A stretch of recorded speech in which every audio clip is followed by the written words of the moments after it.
உம்மை துதிக்கிறோம்ப்பா, உம்மை துதிக்கிறோம் ஆண்டவரே. உமக்கு நன்றி செலுத்துகிறோம் அப்பா. ஹல்லேலூயா. எங்கள் சேனைகளின் தேவனே உமக்கு நன்றி கர்த்தாவே. நீர் பரிசுத்தர் பரிசுத்தர் அப்பா. ஹல்லேலூயா. கேருபீன்கள் சேராபீன்கள் போற்றும் பரிசுத்தரே உம்மை துதிக்கிறோம் கர்த்தாவே. வழுவாமல் எங்களை காத்திட்ட வல்லவரே உம்மை துதிக்கிறோம் அப்பா. ஹல்லேலூயா. அப்பா உமக்கு நன்றி கர்த்தாவே. உம்முடைய வலது கரத்தினாலே எங்களுக்கு சகாயம் பண்ணினீரே தகப்பனே, உமக்கு நன்றி செலுத்துகிறோம் அப்பா. ஹல்லேலூயா ஹல்லேலூயா.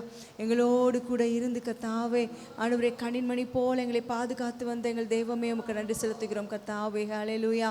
உம்முடைய கிருபைகளை கர்த்தாவே கடந்த மாதம் முழுவதும் ஆண்டவரே நாங்கள் அனுபவிக்கும்படியாக எங்களுக்கு கிருபை பாராட்டினீரே கர்த்தாவே. உமக்கு நன்றி நன்றி கர்த்தாவே. உம்முடைய இரக்கங்கள் எவ்வளோ பெரியவைகள் கர்த்தாவே. ஹல்லேலூயா.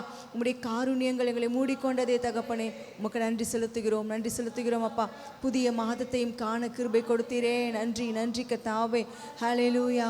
உம்முடைய மாறாத கிருபைகளுக்காக உம்முடைய மாறாத இரக்கங்களுக்காக நன்றி செலுத்துகிறோம் அப்பா. ஹல்லேலூயா ஹல்லேலூயா அப்பா. மலைகள் விலகினாலும் கர்த்தாவே, பர்வதங்கள் சாய்ந்து நடுசமுத்திரத்திலே சாய்ந்து போனாலும் அப்பா உம்முடைய கிருபை எங்களை விட்டு விலகாமலும் நீர் பண்ணினதான உடன்படிக்கை எங்களை விட்டு நீங்காமலும் இருக்கிறதற்காக நன்றி செலுத்துகிறோம் அப்பா. நன்றி செலுத்துகிறோம் நன்றி செலுத்துகிறோம். ஹல்லேலூயா. நன்றி நன்றி நன்றி அப்பா. ஹல்லேலூயா. உள்ளத்தின் ஆழத்திலிருந்து நாம் அவருக்கு நன்றி பலிகளை ஏறெடுப்போம். ஹல்லேலூயா ஹல்லேலூயா. தகப்பனை போல தோளிலே சுமந்து கொண்டு வந்ததான தேவன். ஹல்லேலூயா ஹல்லேலூயா. நன்றி நன்றி அப்பா.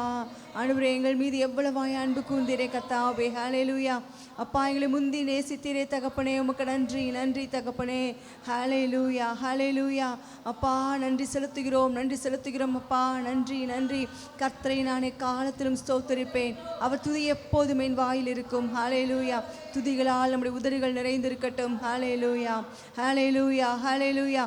கர்த்தர் செய்த நன்மைகளை, கர்த்தர் நமக்கு செய்த உபகாரங்களை, ஹல்லேலூயா, அவருடைய சமூகத்திலே வந்து அவருக்கு நன்றி செலுத்தி ஹல்லேலூயா அவருடைய நாமத்தை உயர்த்தி நாம் அவரை துதிப்போம். ஹல்லேலூயா ஹல்லேலூயா ஹல்லேலூயா. அவர் ஒருவராய் பெரிய அதிசயங்களையும் அற்புதங்களையும் செய்கிறதான தேவன். ஹல்லேலூயா ஹல்லேலூயா. நன்றி நன்றி அப்பா. உம்முடைய ஷெக்கினா மகிமைக்காக நன்றி செலுத்துகிறோம் அப்பா. இந்த ஆலயத்தை மூடி இருக்கிறதான உம்முடைய மகிமைக்காக நன்றி கர்த்தாவே. உம்முடைய பிரசனத்திற்காக நன்றி கர்த்தாவே. உம்முடைய நாமத்தினாலே எங்கே 2 பேரோ 3 பேரோ கூடியிருக்கிறார்களோ அங்கே அவர்கள் நடுவிலே நான் இருக்கிறேன் என்று வாக்குப்படினதான தேவன் நீர் இப்பொழுதும் அப்பா எங்கள் நடுவிலே உலாவி கொண்டிருக்கிறீரே, உமக்கு நன்றி கர்த்தாவே. ஹல்லேலூயா. உம்முடைய பிரசனத்தை நாங்கள் உணரும்படியாக எங்களுக்கு கிருபை பாராட்டுகிறீரே, நன்றி நன்றி கர்த்தாவே. ஹல்லேலூயா ஹல்லேலூயா. நன்றி தகப்பனே, உமக்கு நன்றி கர்த்தாவே. அதிசயங்களை செய்கிறவரே உம்மை துதிக்கிறோம் அப்பா. ஹல்லேலூயா. நன்றி நன்றி கர்த்தாவே. ஹல்லேலூயா. ஆராய்ந்து முடியாத பெரிய காரியங்களையும் எண்ணி முடியாத அதிசயங்களையும் செய்கிறவர். ஹல்லேலூயா ஹல்லேலூயா. நன்றி நன்றி கர்த்தாவே. உமக்கு நன்றி செலுத்துகிறோம் அப்பா. ஹல்லேலூயா. உள்ளளவும் அப்பா உமக்கு ஆண்டவரே நன்றி செலுத்துகிறோம் அப்பா. உமக்கு நன்றி. ஹல்லேலூயா ஹல்லேலூயா ஹல்லேலூயா. எங்கள் சேனைகளின் தேவனே உமக்கு நன்றி நன்றி கர்த்தாவே. ஹல்லேலூயா. அப்பா உமக்கு நன்றி செலுத்துகிறோம். நீர் உண்டு பண்ணின இந்த நாளுக்காக நன்றி கர்த்தாவே. இது நீர் உண்டு பண்ணின நாள், இதிலே நாங்கள் களி கூர்ந்து மகிழ்ந்திருக்கும்படியாக உம்முடைய நாமத்தை நாங்கள் உயர்த்தும்படியாக ஹல்லேலூயா மகிழ்ச்சியோடு உம்முடைய சந்நிதிக்கு முன்பாக நாங்கள் ஓடி வரும்படியாக ஹல்லேலூயா ஆரவாரத்தோடு கூட அப்பா உம்மை துதிக்கும்படியாக ஆனந்த களிப்புள்ள உதடுகளால் உம்மை போற்றி பாடும்படியாக எங்களுக்கு கொடுத்த அந்த நாளுக்காக நன்றி அப்பா. நன்றி செலுத்துகிறோம் ஆண்டவரே. ஹல்லேலூயா ஹல்லேலூயா. நன்றி நன்றி அப்பா. நாசியிலே சுவாசமுள்ள யாவும் கர்த்தரை துதிப்பதாக. ஹல்லேலூயா ஹல்லேலூயா. அவர் நமக்கு செய்த நன்மைகள் ஏராளம் ஏராளம். ஹல்லேலூயா ஹல்லேலூயா ஹல்லேலூயா. அப்பா அவைகளை எண்ணி எண்ணி துதிக்கிறோம் ஆண்டவரே. ஹல்லேலூயா. நன்றி செலுத்துகிறோம் தகப்பனே. கேருபீன்கள் சேராபீன்கள் போற்றும் பரிசுத்தரை உம்மை துதிக்கிறோம் அப்பா. குற்றமற்றவரும் மாசற்றவரும் ஆகிய எங்கள் தெய்வமே உமக்கு நன்றி கர்த்தாவே. ஹல்லேலூயா ஹல்லேலூயா. நன்றி நன்றி நன்றி நன்றி அப்பா. உம்மை துதிக்கிறோம் உம்மை துதிக்கிறோம் அப்பா. ஹல்லேலூயா ஹல்லேலூயா. ஸ்தோத்திரம் ஸ்தோத்திரம் ஸ்தோத்திரம். ஜீவனை பார்க்கிற உம்முடைய கிருபை மேலானது. ஹல்லேலூயா. மேலானது கிருபைக்காக நன்றி கர்த்தாவே. எங்கள் ஜீவனின் பலனானவரே உமக்கு நன்றி நன்றி அப்பா.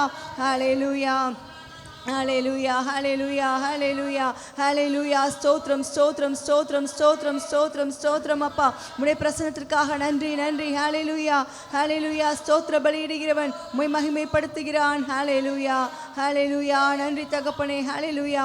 உம்மை மகிமைப்படுத்தும்படியாக, உம்மை ஆராதிக்கும்படியாக எங்களுக்கு நீர் பாராட்டின கிருபைகளுக்காக நன்றி நன்றி அப்பா. ஹalleluya. ஹalleluya. ஸ்தோத்திரம் ஸ்தோத்திரம் ஸ்தோத்திரம் அப்பா. ஹalleluya. ஒருவரும் சேரக்கூடாத ஒளியிலே வாசம் பண்ணுகிறதான தேவன் நீர் எங்களுடைய உள்ளங்களிலே வாசமாயிருக்கிறீரே தகப்பனே. நன்றி அப்பா. நன்றி கர்த்தாவே. ஹalleluya. நன்றி நன்றி நன்றி அப்பா. உம்முடைய கிருபைகளுக்கு நன்றி செலுத்துகிறோம் அப்பா. ஹalleluya. ஹalleluya. ஹalleluya. நன்றி அப்பா. நீர் கொடுத்த பலனுக்காக நன்றி அப்பா. எங்கள் கண்மலையானவரே உம்மை துதிக்கிறோம் அப்பா. எங்கள் துருகமே, எங்கள் அடைக்கலமே, எங்கள் கோட்டையே உம்மை துதிக்கிறோம் அப்பா. ஹalleluya. எங்கள் பலனாகிய கர்த்தாவே அப்பா உம்மில் அன்பு கூறுகிறோம் தகப்பனே. ஹalleluya. ஹalleluya. ஸ்தோத்திரம் ஸ்தோத்திரம் ஸ்தோத்திரம் அப்பா. ஹalleluya. ஹalleluya. ஹalleluya. நன்றி நன்றி தகப்பனே. உமக்கு நன்றி செலுத்துகிறோம் ஆண்டவரே. ஹalleluya. ஹalleluya. எங்களை அப்பா உம்முடைய உள்ள கைகளிலே வரைந்து வைத்திருக்கிறீரே தகப்பனே. உமக்கு நன்றி கர்த்தாவே. ஹalleluya. ஹalleluya. Hallelujah. நன்றி நன்றி நன்றி கர்த்தாவே. ஹalleluya. உம்முடைய நினைவுகளை அறிகிறதான தேவன், உம்முடைய வாயிலே சொல் பிறவாததற்கு முன்னே நீர் அவைகளை எல்லாம் ஆண்டவரே தூரத்திலிருந்து அறிகிறீரே தகப்பனே. நன்றி அப்பா. எங்கள் காலடிகளை எண்ணி வைத்திருக்கிறவரே உம்மை துதிக்கிறோம், உம்மை துதிக்கிறோம் அப்பா. ஹalleluya. சர்வ வல்லமை உள்ளவரே உமக்கு நன்றி கர்த்தாவே. சர்வ வல்லமை உள்ளவரே உமக்கு நன்றி அப்பா. உம்மை உறுதியாய் பற்றி கொண்டிருக்கிற மனதை உடையவன், உம்மையே நம்பி இருக்கிறபடியால் நீர் அவனை பூரண சமாதானத்துடன் காத்து கொள்கிறீரே தகப்பனே. நன்றி அப்பா. உம்முடைய சமாதானத்தை எங்களுக்கு விட்டு சென்றீரே அப்பா. இந்த உலகம் கொடுக்க முடியாத, எடுக்க முடியாத கர்த்தாவே ஆண்டவரே அந்த நித்திய சமாதானத்தை எங்களுக்கு தந்திருக்கிறீரே அப்பா. நன்றி நன்றி அப்பா. ஹalleluya. இதயம் நிறைந்த நன்றியோடு கடமை துதிக்கிறோம் அப்பா. ஹalleluya. ஹalleluya. ஹalleluya. ஸ்தோத்திரம் ஸ்தோத்திரம் ஸ்தோத்திரம் ஸ்தோத்திரம் ஸ்தோத்திரம் ஸ்தோத்திரம் அப்பா. ஹalleluya. ஹalleluya. உம்முடைய வல்லமைக்காக நன்றி, உம்முடைய கிருபைகளுக்காக நன்றி, உம்முடைய காரியங்களுக்காக நன்றி கர்த்தாவே. ஹalleluya. ஸ்தோத்திரம் ஸ்தோத்திரம் ஸ்தோத்திரம் அப்பா. நானும் என் வீட்டாரும் ஓவென்றால் கர்த்தரை சேவிப்போம். ஹalleluya. உம்மை சேவிக்கும்படியான பாக்கியத்தை எங்களுக்கு கொடுத்தீரே. நன்றி கர்த்தாவே. ஹalleluya. ஹalleluya. ஹalleluya. அப்பா நன்றி நன்றி. நீர் எங்களுக்கு கொடுத்த 1000 வாக்குத்தத்தங்களுக்கு நன்றி கர்த்தாவே. அவைகள் எல்லாம் ஆம் என்றும் ஆமென் என்றும் கிறிஸ்து இயேசுவுக்குள்ளாக இருக்கிறதே. ஹalleluya. நன்றி நன்றி அப்பா. உம்முடைய நல்வார்த்தைகள் ஒன்றும் தவறி போகவில்லையே. நன்றி ஆண்டவரே. உமக்கு நன்றி செலுத்துகிறோம். ஹalleluya. ஹalleluya. ஹalleluya. ஸ்தோத்திரம் ஸ்தோத்திரம் ஸ்தோத்திரம் அப்பா. நன்றி நன்றி தகப்பனே. உமக்கு நன்றி அப்பா. ஹalleluya. ஹalleluya. ஸ்தோத்திரம் ஸ்தோத்திரம் ஸ்தோத்திரம் ஸ்தோத்திரம் ஸ்தோத்திரம். ஹalleluya. ஆண்டவரே எங்களுக்கு பலனை கொடுக்கிறவரே, சோர்ந்து போகிறவனுக்கு நீர் பலன் கொடுத்து சத்துவம் இல்லாதவனுக்கு நீர் சத்துவத்தை பெருக பண்ணுகிறீர். ஹalleluya. ஹalleluya. உம்முடைய பலனுக்காக நன்றி. நாங்கள் புது பலன் அடைந்து கர்த்தாவே பலத்தின் மேல் பலன் அடையத்தக்கதாக, கிருபையின் மேல் கிருபையை பெற்றுக்கொள்ளத்தக்கதாக கர்த்தாவே உம்முடைய ஆவியை நீங்கள் மீது ஊற்றுவதற்கு நன்றி கர்த்தாவே. ஹalleluya. ஹalleluya. பரிசுத்த ஆவி உங்களிடத்தில் வரும்பொழுது நீங்கள் பலன் அடைந்து என்று எங்களுக்கு வாக்கு பண்ணி இருக்கிறீரே கர்த்தாவே. உம்முடைய பலன் கர்த்தாவே நாங்கள் கால் ஊன்றி எழும்பி நிற்கத்தக்கதாக உமக்காக கர்த்தாவே மகிமையுள்ள சாட்சிகளாக வாழும்படியாக. ஹalleluya. இந்த கோணலும் மாறுபாடும் உள்ள சந்ததிகளுக்கு முன்பாக கர்த்தாவே சுடர்களை போல ஜீவ வசனங்களை பிடித்துக்கொண்டு உமக்கு மகிமையுள்ள சாட்சிகளாய் நாங்கள் நிற்கும்படியாக எங்களை பலப்படுத்துகிறவரே உமக்கு நன்றி கர்த்தாவே. நன்றி நன்றி அப்பா. ஹalleluya. நன்றி நன்றி துதிக்கிறோம் அப்பா. உமக்கு நன்றி கர்த்தாவே. ஹalleluya. ஹalleluya. ஹalleluya. உம்மை நோக்கி பார்த்தவர்கள் பிரகாசம் அடைந்தார்கள், அவர்கள் முகங்கள் வெட்கப்படவில்லை. ஹalleluya. ஹalleluya. ஹalleluya. நன்றி நன்றி தகப்பனே. உமக்கு நன்றி செலுத்துகிறோம் அப்பா. நன்றி செலுத்துகிறோம் ஆண்டவரே. ஹalleluya. ஹalleluya. ஹalleluya. ஸ்தோத்திரம் ஸ்தோத்திரம் ஸ்தோத்திரம் ஸ்தோத்திரம். ஹalleluya. ஹalleluya. எங்கள் ஆவியிலே பலனை தருகிறவரே, ஆவியை உற்சாகப்படுத்துகிறதான தேவனே, ஆத்துமாவிலே பலன் தருகிற உம்மை துதிக்கிறோம் துதிக்கிறோம் அப்பா. ஹalleluya. ஹalleluya. துதிக்க துதிக்க கிருபை பெருகுகிறது. ஹalleluya. ஹalleluya. நன்றி நன்றி அப்பா. நன்றி செலுத்துகிறோம் ஆண்டவரே. நன்றி செலுத்துகிறோம் நன்றி செலுத்துகிறோம். ஹalleluya. ஹalleluya. ஹalleluya. நன்றி நன்றி நன்றி அப்பா. ஹalleluya. இந்த வேளையிலும் கூட அந்த புதிய மாதத்தை காண கிருபை செய்த ஆண்டவருக்கு நன்றி செலுத்தி ஒருவர் ஜெபிக்கலாம்.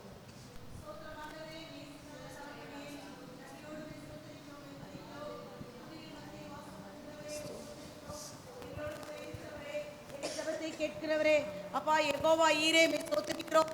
யெகோவாயிரே மே சோதரிக்கிறோம் ஆண்டவரே.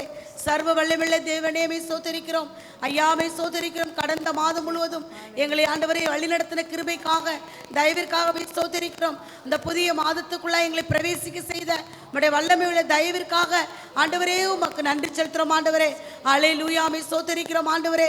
இந்த மாதம் முழுவதும் ஆண்டவரே உம்முடைய கிருபை, உம்முடைய தயவு, உம்முடைய பாதுகாப்பு, உம்முடைய சுகம், உம்முடைய சமாதானம் எங்கள் ஒவ்வொருவரையும் ஆண்டு கொள்ளும்படியாய் ஜெபிக்கிறோம் ஆண்டவரே. ஒவ்வொரு நாளும் ஆண்டவரே உம்முடைய பிரச்சனைகளை மூடிக்கொள்ளும்படியாய், உம்முடைய மகிமைகளை ஆளுகை பண்ணும்படியாய் ஜெபிக்கிறோம் ஐயா. கர்த்தாவே சோதரிக்கிறோம். நாங்கள் இருப்பது உம்முடைய கிருபை, நிர்மலமாக உம்முடைய கிருபை ஆண்டவரே. ஒவ்வொரு நாளும் ஆண்டவரே ஐயாவை சோதரிக்கிறோம் ஆண்டவரே. உம்முடைய கிருபைக்குள்ள ஆண்டவரே எங்களை பாதுகாத்துக் கொள்ளுகிற தயவிற்காக நன்றி செலுத்துறோம் ஆண்டவரே. ஐயாவை சோதரிக்கிற நாளில் கூட பரிசுத்த ஆவியானவர் எங்களை நடத்துகிற கிருபைக்காய் ஆண்டவரே. ஐயா ஆரம்பம் முதல் முடிவு வரை உம்முடைய பிரசன்னம் கொள்ளட்டும். வார்த்தை என்ற மன்னாவிலே எங்களை பக்திக்கு பெற உம்முடைய மகிழ்வுள்ள கிருபைக்காய் சோதரிக்கிறோம் ஆண்டவரே. ஐயா வர தடைப்பட்ட பிள்ளைகளை கர்த்தர் அழைத்து கூட ஆராதனை முழுமையும் ஆவி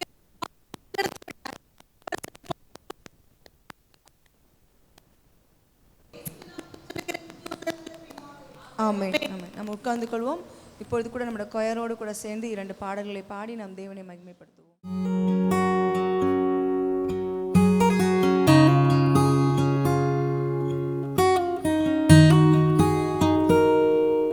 அல்லேலூயா. கர்த்தர் நல்லவர். பரிசுத்த அலங்காரத்தோடு கர்த்தரை தொழுது கொள்ளுங்கள். அவர் நாமம் அதிசயமானது.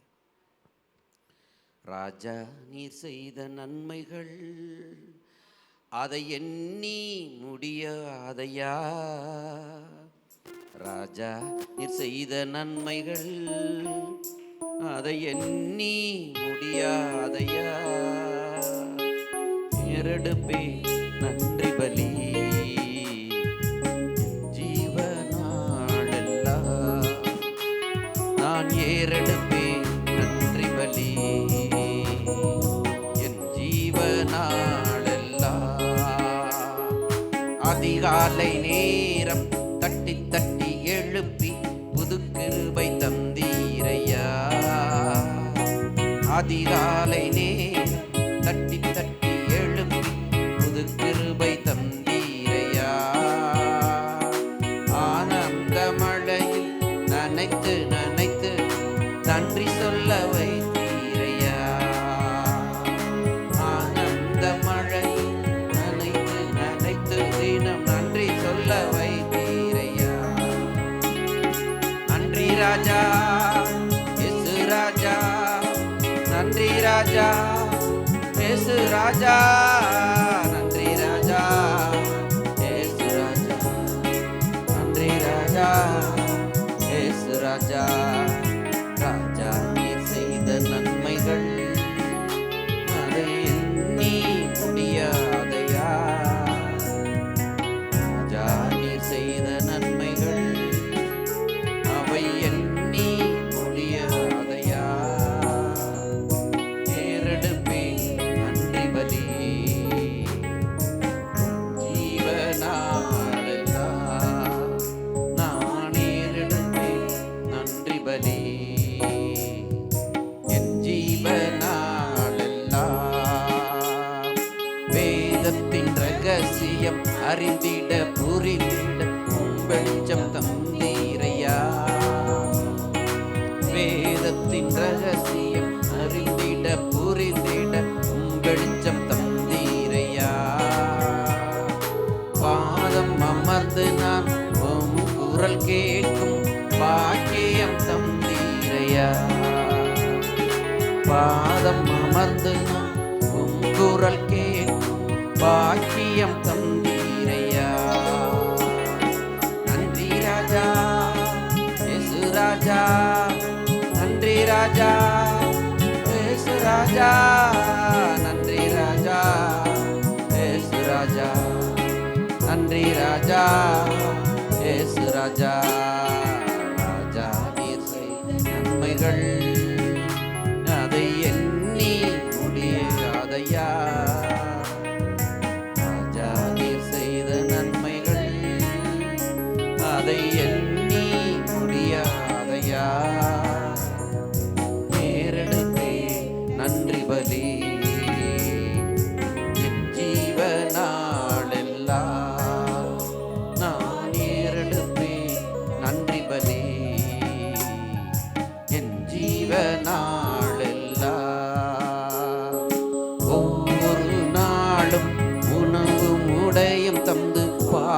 காத்து வந்தீரையா. ஒவ்வொரு நாளும் உணவும் உடையும் தந்து பாதுகாத்து வந்தீரையா. உடல் சுகம் தந்து ஒரு குறைவின்றி வழி நடத்தி வந்தீரையா. உடல் சுகம் தந்து ஒரு குறைவின்றி வழி நடத்தி வந்தீரையா. நன்றி ராஜா இயேசு ராஜா, நன்றி ராஜா இயேசு ராஜா, நன்றி ராஜா இயேசு ராஜா, நன்றி ராஜா இயேசு ராஜா. ராஜா நீர் செய்த நன்மைகள் அதை எண்ணி முடியாதையா. ராஜா நீர் செய்த நன்மைகள் அதை எண்ணி முடியாதையா. ஏறெடுப்பே நன்றி பலி என் ஜீவனாளெல்லாம். நான் ஏறெடுப்பேன் நன்றி பலி ஜீவனாளெல்லாம். துன்பத்தின் பாதையில் நடந்த அந்நாளில் தூக்கி சென்றீரையா. துன்பத்தின் பாதையில் நடந்த அந்நாளில் தூக்கி சென்றீரையா.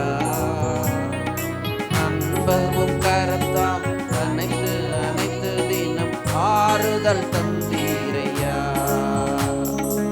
அன்பமும் கரத்தால் அனைத்து அனைத்து தினம் அதிசயம் செய்தீரையா. நன்றி ராஜா இயேசு ராஜா, நன்றி ராஜா என் இயேசு ராஜா, நன்றி ராஜா இயேசு ராஜா, நன்றி ராஜா இயேசு ராஜா. ராஜா நீர் செய்த நன்மைகள் அதை எண்ணி முடியாதையா. ராஜா நீர் செய்த நன்மைகள் அதை எண்ணி முடியாதையா. நான் ஏறெடுப்பேன் நன்றி பலி ஜீவனாளெல்லாம். நான் ஏறெடுப்பேன் நன்றி பலி ஜீவனாளெல்லாம். அல்லேலூயா.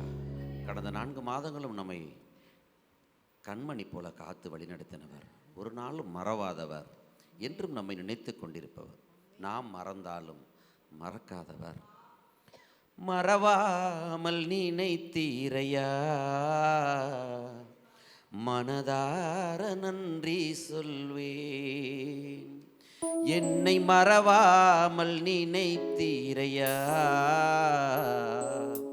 மனதார நன்றி சொல்வேன்.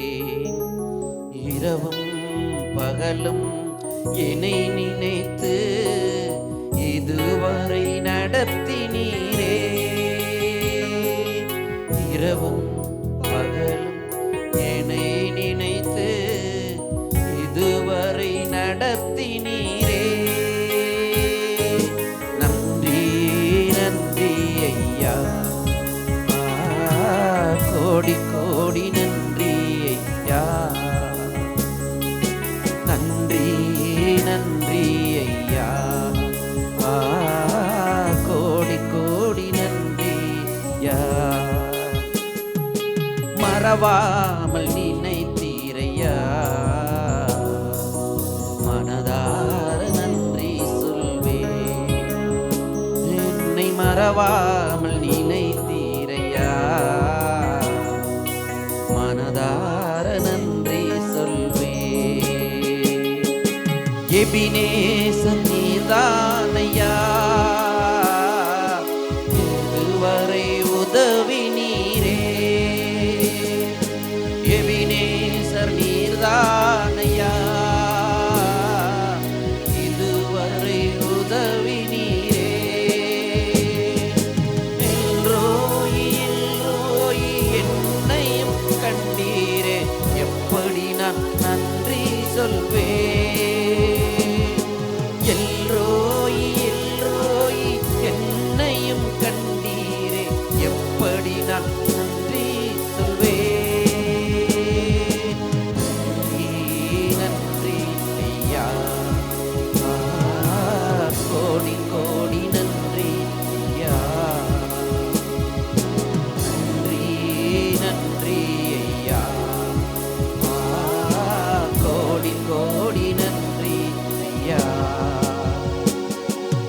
மறவாமல் நினைத்தீரையா,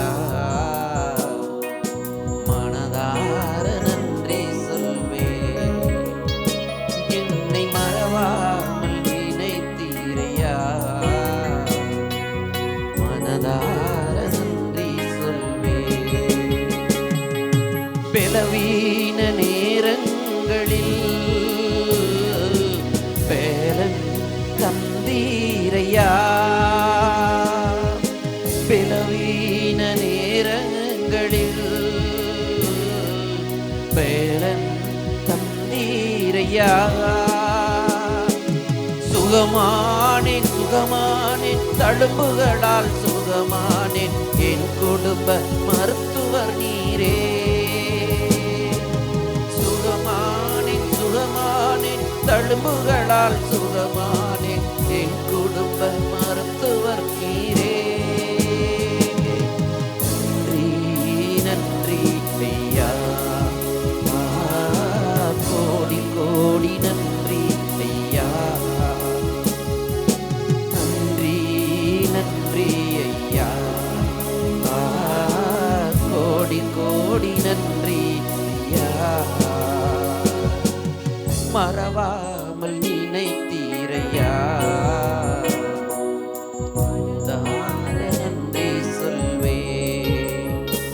என்னை மறவாமல் நினைத்தீரையா, மனதார நன்றி சொல்வேன். தடைகளை உடைத்தீரையா, தள்ளாட விடவில்லையே. தடைகளை உடைத்தீரையா, தள்ளாட விடவில்லையே. சோர்ந்து போன நேரம் எல்லாம் தூக்கி என்னை சுமந்து வாக்கு தந்து தேற்றினீரே. சோர்ந்து போன நேரம் எல்லாம் தூக்கி என்னை சுமந்து வாக்கு தந்து தேற்றினீரே. நன்றி நன்றி ஐயா, கோடி கோடி நன்றி ஐயா. நன்றி நன்றி ஐயா, கோடி கோடி நன்றி ஐயா. மறவாமல் நினைத்தீரையா, மனதார நன்றி சொல்வேன். என்னை மறவாமல் நினைத்தீரையா, மனதார நன்றி சொல்வேன். இரவும் பகலும் என்னை நினைத்து இதுவரை நடத்தினீரே. இரவும் பகலும் என்னை நினைத்து இதுவரை நடத்தினீரே. நன்றி நன்றி ஐயா, கோடி கோடி நன்றி ஐயா. நன்றி நன்றி ஐயா, கோடி கோடி நன்றி ஐயா.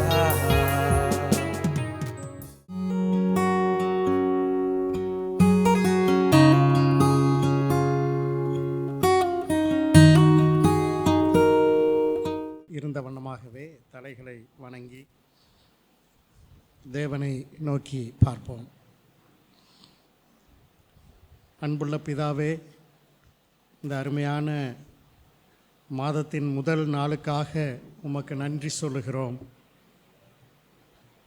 நாங்கள் இங்கே கூடி வந்து உம்முடைய ஆலயத்திலே கூடி வந்து உம்மை பாடவும், உம்மை துதிக்கவும், உம்மை போற்றவும் நீ தந்த கிருபைக்காக நன்றி சொல்லுகிறோம். கர்த்தாவே, இப்போதும் கூட கர்த்தாவே, உம்முடைய வார்த்தைக்கு நேராக எங்களுடைய இருதயங்களை திருப்புகிறோம். ஆண்டவரே, உம்மை தியானிக்கும் தியானம் எங்களுக்கு இன்பமாக இருக்கட்டும். ஆண்டவரே, உம்முடைய வார்த்தைகள் எங்களுக்கு பிரயோஜனமாக இருக்கட்டும். ஆண்டவரே, கர்த்தருடைய ஆவியானவர் நீர் பேசுவீராக. கர்த்தருடைய ஆவியானவர் நீர் இந்த இடத்தை ஆண்டு கொள்வீராக. வந்திருக்கிற ஒவ்வொருவரையும் தனிப்பட்ட விதத்திலே உம்முடைய ஆணி பாய்ந்த கரங்களால் இப்போதே நீர் தொட்டு ஆசீர்வதிக்கும்படியாக ஜெபிக்கிறோம் ஆண்டவரே. ஒவ்வொருவரையும் ஆசீர்வதிப்பீராக. ஒவ்வொருவரையும் நீர் ஆசீர்வதிப்பீராக. இன்று நான் வந்தது நல்லது, கர்த்தர் என்னை ஆசீர்வதித்தார், அவருடைய ஆசீர்வாதத்தை பெற்றுக்கொண்டேன் என்று சொல்லத்தக்கதாக ஒவ்வொருவராக நீர் ஆசீர்வதிக்கிறீர். அதற்காக நன்றி சொல்லுகிறோம் ஆண்டவரே. எங்களை தாழ்த்துகிறோம் ஐயா, தரை மட்டும் தாழ்த்துகிறோம் ஆண்டவரே. முழு மகிமை துதி எல்லாவற்றையும் உமக்கு செலுத்துகிறோம். இயேசுவின் இன்ப நாமத்தில் ஜெபிக்கிறோம் நல்ல பிதாவே, ஆமென்.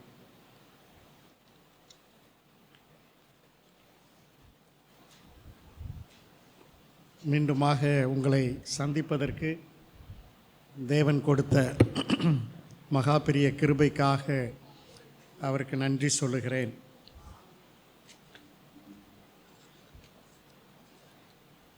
எருசலேம் நகரம் அது இஸ்ரவேல் தேசத்திலே ஒரு நகரம். அந்த நகரத்திற்கு வெளியே கல்வாரி என்ற ஒரு மலை இருக்கிறது. அதனுடைய உயரம் கிட்டத்தட்ட 2500 அடி. 2500 அடி உயரம். அதன் உச்சியிலே 3 சிலுவைகள் இருக்கின்றன. இந்த 3 சிலுவை அங்கே எப்படி வந்தது? அதிலே இருப்பவர்கள் யார்? ஏன் அவர்கள் அந்த சிலுவையிலே தொங்கிக் கொண்டிருக்கிறார்கள்? எப்படியாக அவர்கள் தொங்கிக் கொண்டிருக்கிறார்கள்? என்ன காரணத்திற்காக அவர்கள் தொங்கிக் கொண்டிருக்கிறார்கள்? இவர்களுடைய முடிவு என்ன என்பதை குறித்து தான் இன்று நாம் தியானிக்கப் போகிறோம். நான் ஏற்கனவே சொன்னது போல 3 சிலுவை மரங்கள், அதிலே 3 நபர்கள். நடுவிலே இருப்பவர் யார் என்று நமக்கு தெரியும். நடுவிலே இருப்பவர் கிறிஸ்து இயேசு. நடுச்சிலுவையிலே தொங்கிக் கொண்டிருப்பவர் இந்த உலகத்தை படைத்த தேவன். வலது பக்கத்திலே ஒரு குற்றவாளி, இடது பக்கத்திலே ஒரு குற்றவாளி. இப்படியாக தொங்கிக் கொண்டிருக்கிறார்கள். ஒவ்வொருவராக நாம் பார்க்க போகிறோம். 3 பேரையும் தனித்தனியாக தியானிக்கப் போகிறோம். இந்த இடது பக்கத்தில் தொங்கிய அந்த குற்றவாளி, அவனை முதலாவதாக பார்க்க போகிறோம். வலது பக்கத்திலே தொங்கிய குற்றவாளி, அவனை இரண்டாவதாக தியானிக்கப் போகிறோம். நடுவிலே தொங்கிய கிறிஸ்து இயேசு, இவர்களுக்கு மாத்திரமல்ல, நம்மை போன்றோருக்கும், புறஜாதியாருக்கும், இஸ்ரவேல் வீட்டாருக்கு மாத்திரமல்ல, உலகத்தில் உள்ள அத்தனை நாட்டு மக்களுக்கும் எப்படி பாவ பரிகாரியாக பாவத்தை நிவர்த்தி செய்தார் என்பதை நாம் பார்க்க போகிறோம். இந்த இடது பக்க குற்றவாளி சிலுவையிலே அறையப்பட்டிருக்கிறார். நமக்கு ஒரு கேள்வி வரும், ஏன் இவன் சிலுவையில் அறையப்பட்டிருக்கிறான்? அவன் ரோம அரசாங்கத்திற்கு விரோதமாக, எதிராக கலகம் செய்தவன். ஆக ரோம அரசாங்கம் அவனை பிடித்தது. ரோம அரசாங்கத்தின் சட்டத்தின்படியாக சிலுவையிலே அவனுக்கு மரண தண்டனை கொடுக்கப்பட்டது. ஆகவே தான் அவன் அங்கு தொங்கிக் கொண்டிருக்கிறான். அவன் எப்படி அறையப்பட்டிருக்கிறான்? சிலுவை மரம் உங்கள் கண்கள் முன்பாக வரட்டும். அவனுடைய 2 கைகளும் விரிக்கப்பட்டிருக்கின்றன. 2 கைகளிலும் ஆணிகள் அறையப்பட்டிருக்கின்றன. சிலுவையின் குறுக்கு கட்டையிலே இறுக்கமாக அவனுடைய 2 கரங்களும் ஆணிகளால் அடிக்கப்பட்டிருக்கின்றன. கால்கள் ஒன்றன் மீது ஒன்றாக வைத்து சிலுவையிலே அறையப்பட்டிருக்கின்றன. அவன் கால்கள் தரையிலே பட இல்லை. அவன் சிலுவையிலே தொங்கிக் கொண்டிருக்கிறான். வானத்திற்கும் பூமிக்கும் இடையிலே சிலுவையிலே அந்தரத்திலே தொங்கிக் கொண்டிருக்கிறான். அவனுடைய மரண நேரம். சற்று நேரத்தில் அவன் மரிக்கப் போகிறான். அந்த நேரத்திலே அவனுடைய இருதயம் எப்படி இருந்தது, அவனுடைய இருதயத்தின் நிலை எப்படி இருந்தது என்பதை யோசித்து பார்க்கலாம். அவன் இடது பக்கத்தில் இருந்தான். சற்று தலையை சாய்த்து இந்த பக்கம் பார்த்தால் கிறிஸ்து தொங்கிக் கொண்டிருக்கிறார். கண்ணு கெட்டிய தூரத்திலே இரட்சகர் தொங்கிக் கொண்டிருக்கிறார். கண்ணு கெட்ட தூரத்திலே பாவ பரிகாரி, இந்த முழு உலகத்தினுடைய பாவத்தையும் பரிகாரம் செய்வதற்காக அந்த பாவ பரிகாரி தொங்கிக் கொண்டிருக்கிறார்.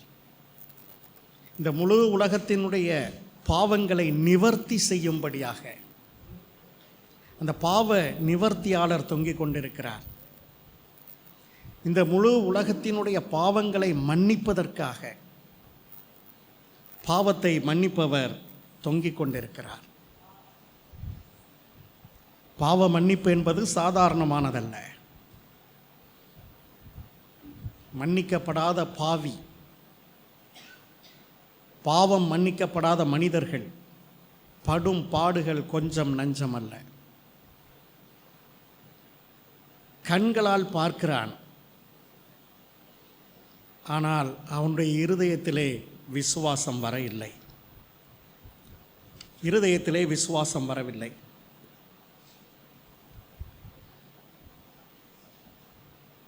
கிறிஸ்துவுக்குள் அருமையானவர்களே, ஏன் விசுவாசம் வரவில்லை? பன்றி சேற்றிலே வாழ்ந்து கொண்டிருக்கும். பன்றிக்கு சேற்றிலிருந்து வெளியே வருவது இஷ்டமில்லை. அங்கே தான் இருக்க விரும்பும். அதே போல அவனும் கூட பாவத்திலே வாழ்ந்து வந்தவன். ஆகவே பாவத்திலிருந்து வெளியே வர அவனுக்கு விருப்பமில்லை. ஆகவே அவன் இரட்சகரை விசுவாசத்தோடு பார்க்கவில்லை. ரோம அரசாங்கம் அவனை மன்னிப்பதற்கு தயாராக இல்லை. ரோம அரசாங்கம் அவனை தண்டிப்பதற்கு தான் தயாராக இருக்கிறது. எதுவரை தண்டிக்க தயாராக இருக்கிறது? அவன் மரணம் அடையும் வரை தண்டிக்க தயாராக இருக்கிறது. ஆனால் நடு சிலுவையிலே தொங்கிக் கொண்டிருக்கிற கிறிஸ்து இயேசு அவனை மன்னிப்பதற்கு தயாராக இருக்கிறார்.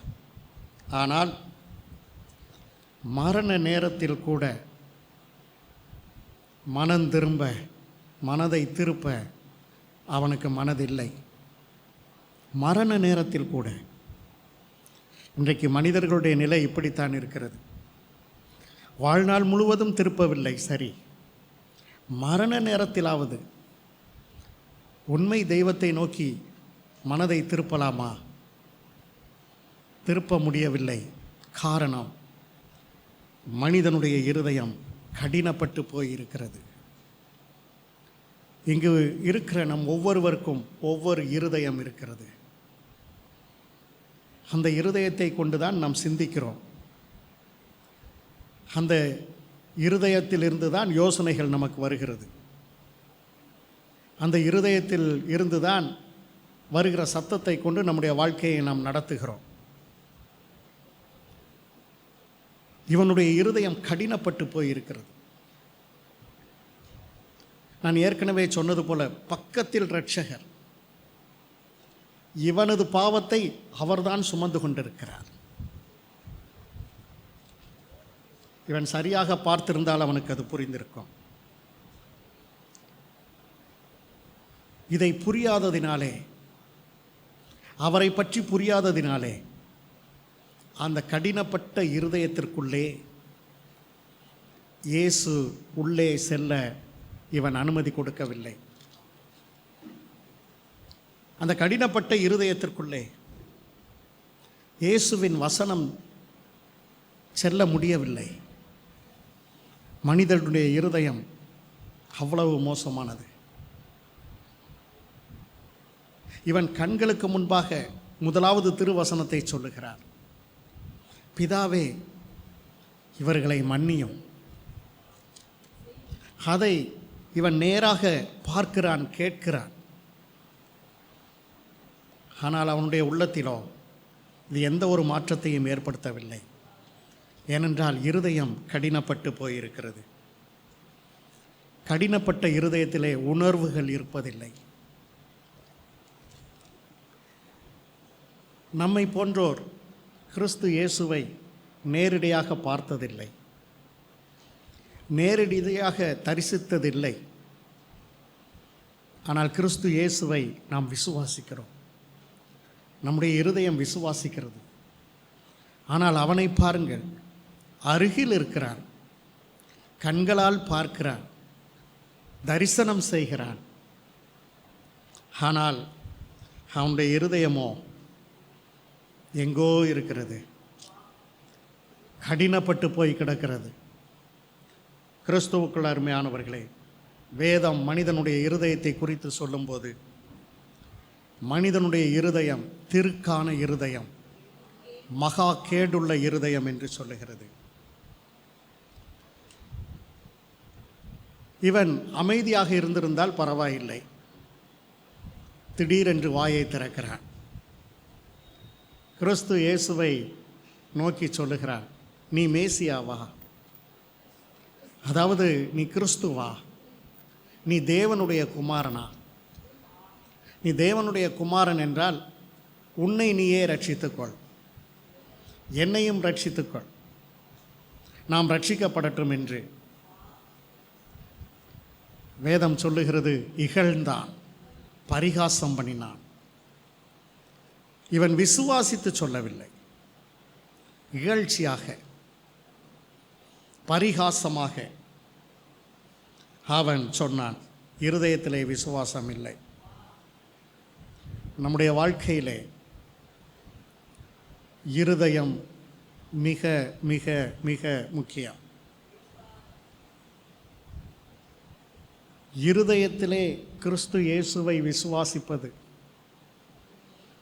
மிக மிக மிக முக்கியம். கிறிஸ்தவம் மாற்றி சொல்லி கொடுத்து விட்டது. முழங்காலில் நிற்பது மிக முக்கியம் என்று சொல்லி கொடுத்து விட்டது. முழங்கால் மிக முக்கியம் என்று வேதம் சொல்லவில்லை.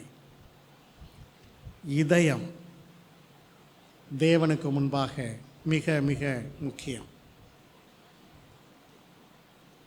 கிறிஸ்துவுக்குள் அருமையானவர்களே, அவன் கிறிஸ்துவை இகழ்ந்தான். கிறிஸ்துவுக்கு ஒரு நஷ்டமும் இல்லை.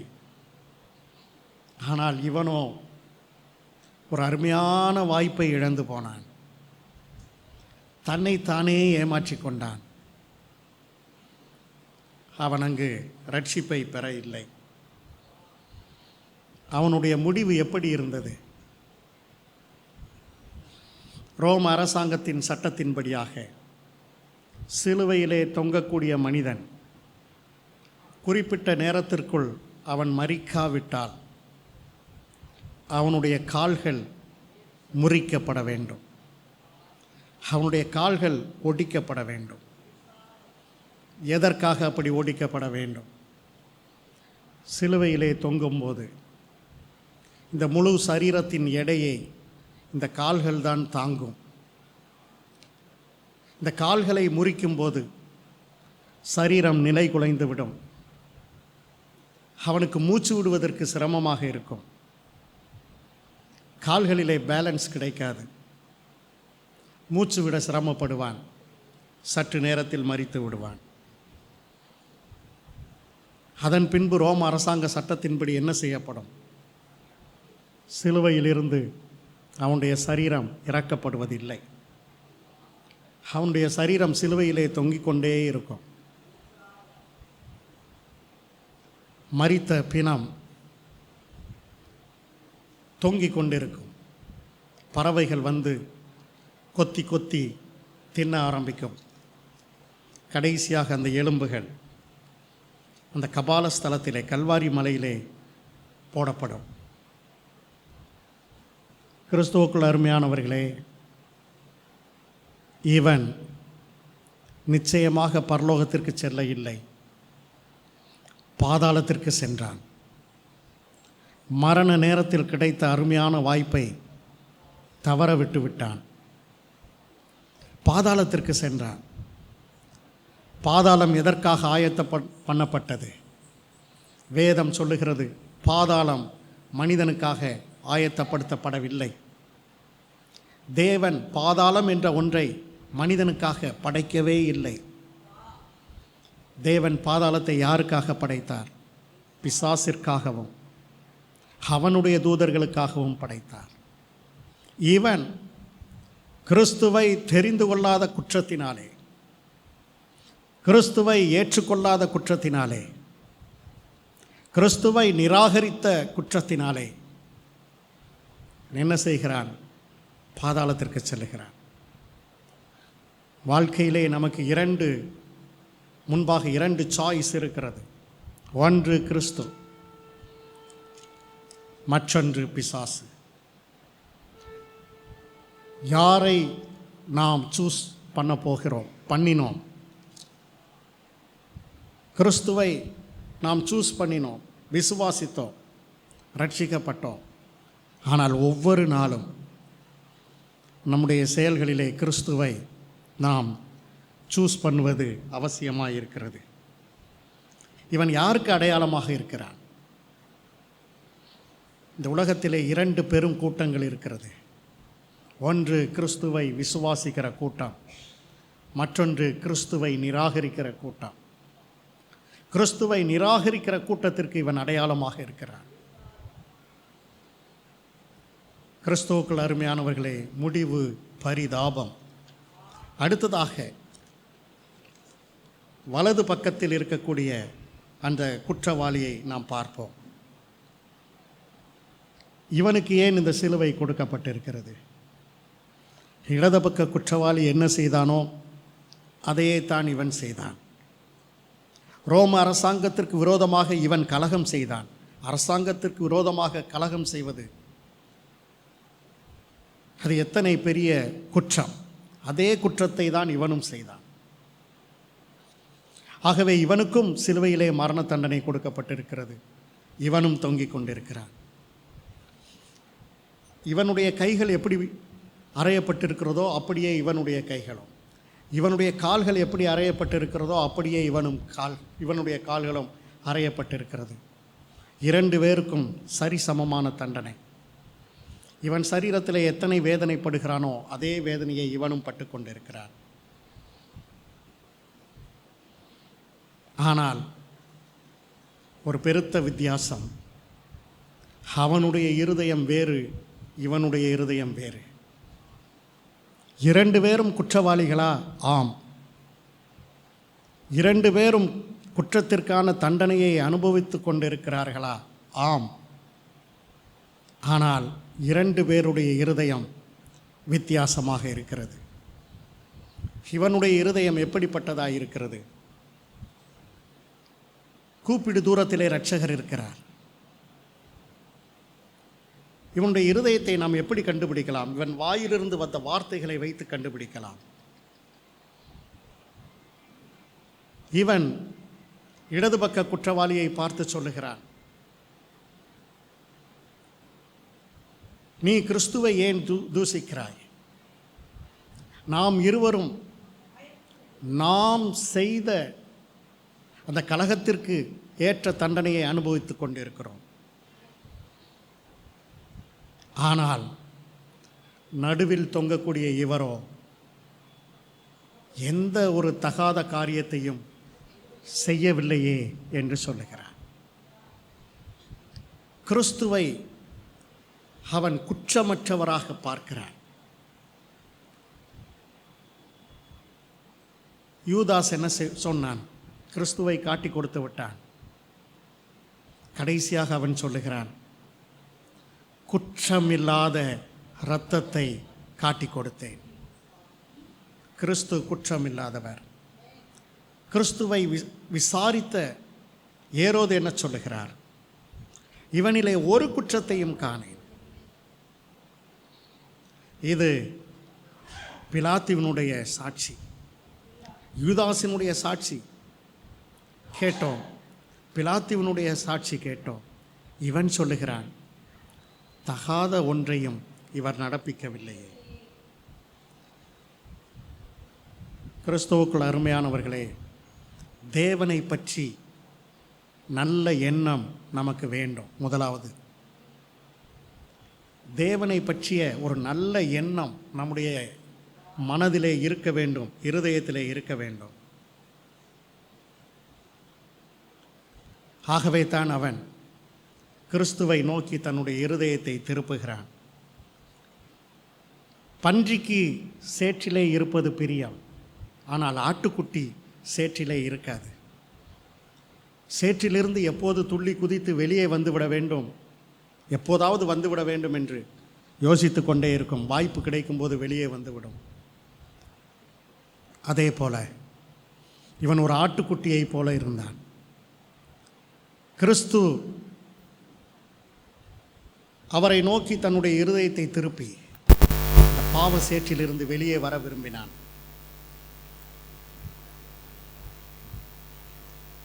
நான் ஏற்கனவே சொன்னது போல ரோம அரசாங்கம் மன்னிக்க தயாராக இல்லை. ஆனால் பரலோக அரசாங்கம் அன்று அவனை மன்னித்தது. மரண நேரத்தில் மனம் திரும்பினான். கிறிஸ்துவுக்குள் அருமையானவர்களே, இவனுடைய இருதயம் கடினமான இருதயமாக இல்லை, ஒரு மிருதுவான இருதயமாக இருக்கிறது.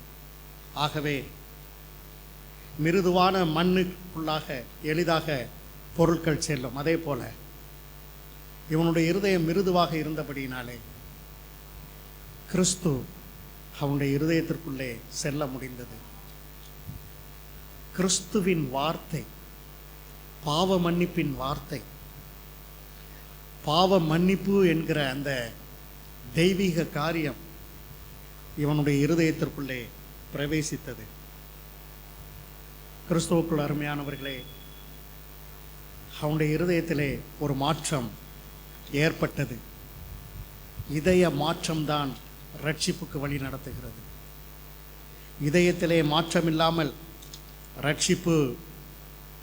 ரட்சிப்பிற்கு வாய்ப்பே இல்லை. அவன் என்ன சொல்லுகிறான்? நீர் உம்முடைய ராஜ்யத்தில் வரும்போது என்னை நினைத்தருளும் என்று சொல்லுகிறான். முதலாவது என்ன சொன்னான்? தகாததை ஒன்றையும் அவர் நடப்பிக்கவில்லையே என்று சொன்னான்.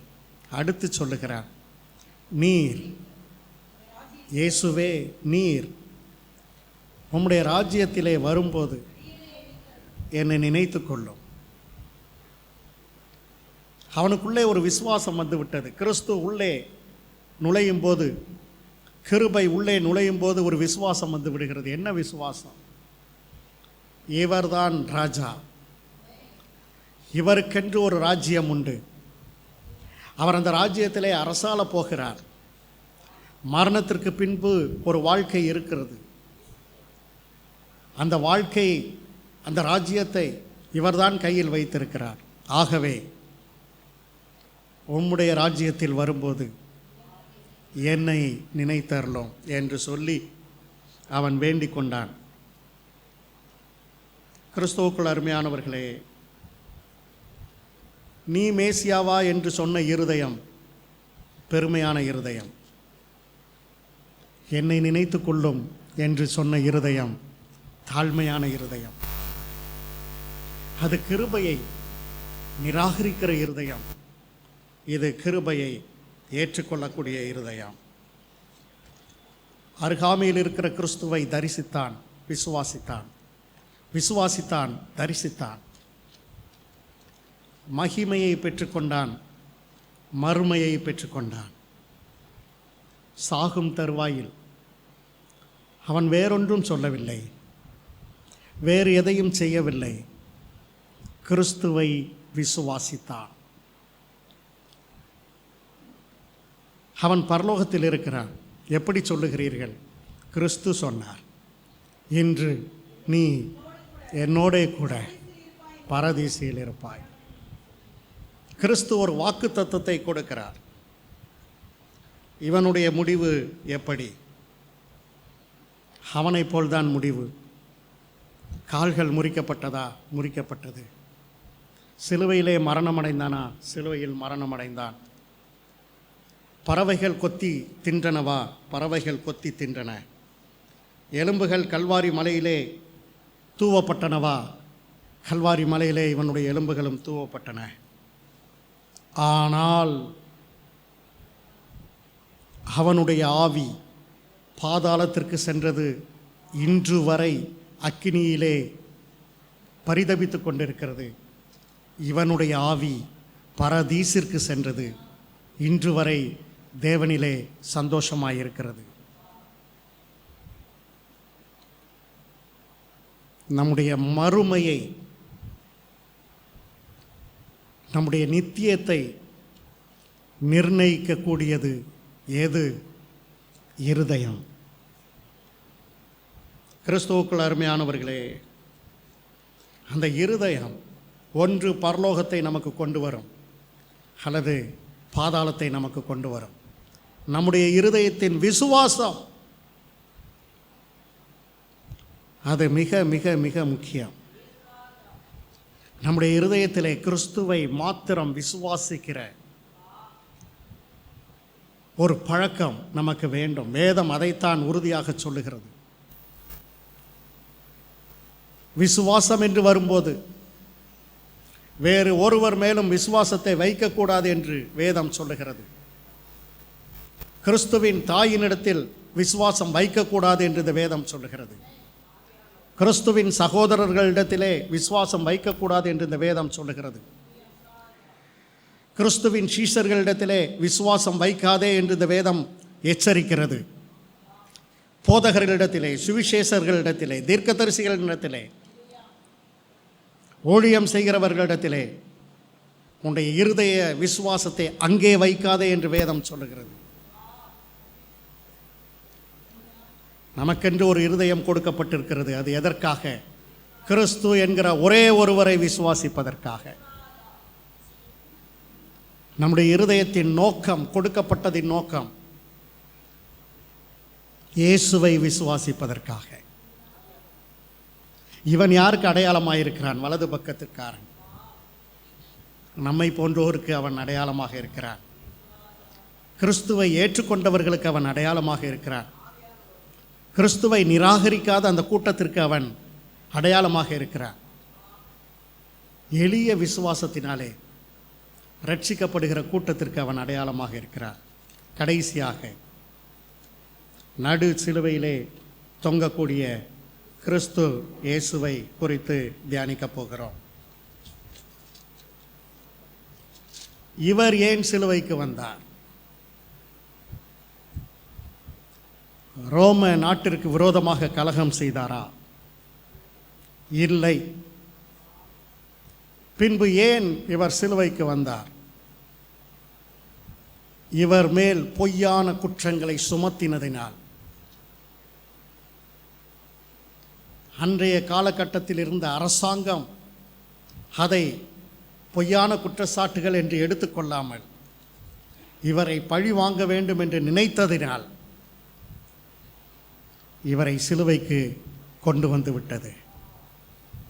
அது ஒரு பக்கம். மற்றொரு பக்கம், இந்த முழு உலகத்தினுடைய பாவங்களையும் சுமந்து தீர்ப்பதற்காக தேவாதி தேவனுடைய அனாதி திட்டத்தின்படியாக அவர் இங்கு சிலுவையிலே தொங்கிக் கொண்டிருக்கிறார். இவர் சிலுவையிலே எப்படி தொங்குகிறார்? இவர்கள் இருவரும் தொங்குவதற்கும் இவர் தொங்குவதற்கும் பெருத்த வித்தியாசம். இவருக்கு தலையிலே முள்முடி வைக்கப்பட்டிருக்கிறது, அழுத்தமாக வைக்கப்பட்டிருக்கிறது. தலையிலிருந்து இரத்தம் வந்து கொண்டிருக்கிறது. தாடையிலே இருந்த முடிகளை அவர்கள் பிடுங்கியதினாலே தாடையெல்லாம் இரத்தம். முதுகிலே சாட்டை அடியினாலே உழுது போட்ட நிலத்தை நாம் பார்த்திருப்போம். அப்படி முழு முதுகும் உழுது போட்ட நிலைமையிலே அங்கிருந்து இரத்தம். விழாவிலே ஈட்டியால் குத்தப்பட்டதினாலே அங்கிருந்து இரத்தம். கைகளும் கால்களும் அறையப்பட்டபடியினாலே அங்கிருந்து இரத்தம். இவர்கள் தண்டனையை விட பல ஆயிரம் மடங்கு தண்டனையை கிறிஸ்து இயேசு சிலுவையிலே அனுபவித்தார். உச்சந்தலை முதல் உள்ளங்கால் வரை இவர் வேதனையை அனுபவித்தார். அவமானப்படுத்தினார்கள், முகத்திலே துப்பினார்கள், பரிகசித்தார்கள், துணிகளை உரிந்து கொண்டார்கள்.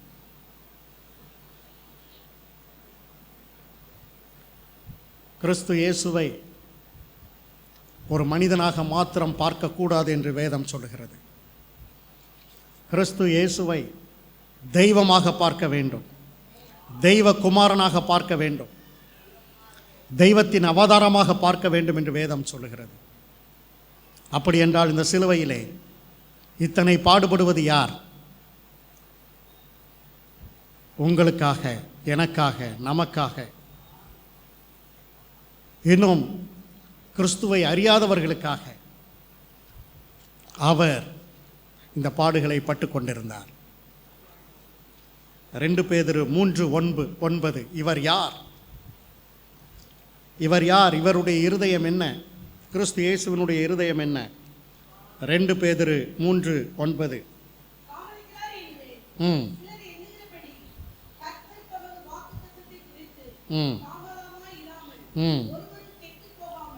ஒருவரும், வார்த்தையை கவனியுங்கள், ஒருவரும், ஒரு மனிதனும் கெட்டு போகாமல் எல்லாரும் மனம் திரும்ப வேண்டும் என்று விரும்பினார்.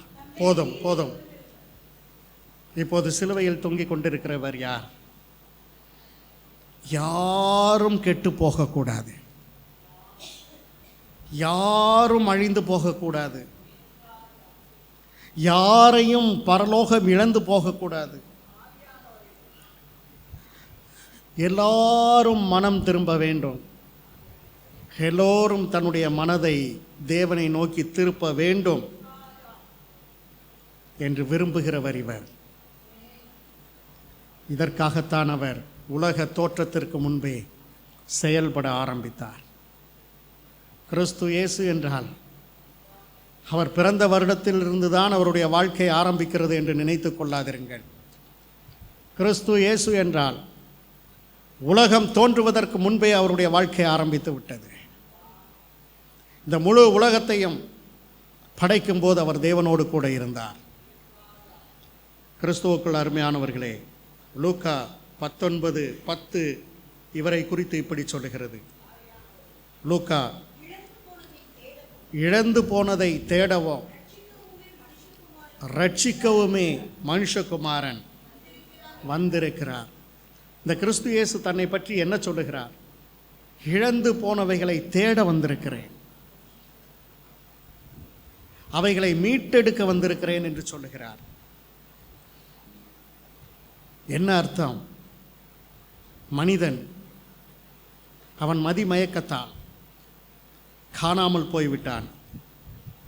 காணாமல் போன மனிதனை தேட வேண்டும், அவனை தேடி கண்டுபிடிக்க வேண்டும், துரத்துண்டதை திரும்ப மீட்டு கொண்டு வர வேண்டும், இழந்து போனவனை மீட்க வேண்டும், மீண்டும் மந்தையிலே சேர்க்க வேண்டும். இதுதான் கிறிஸ்து இயேசு இந்த உலகத்திலே அவதரித்ததன் நோக்கம்.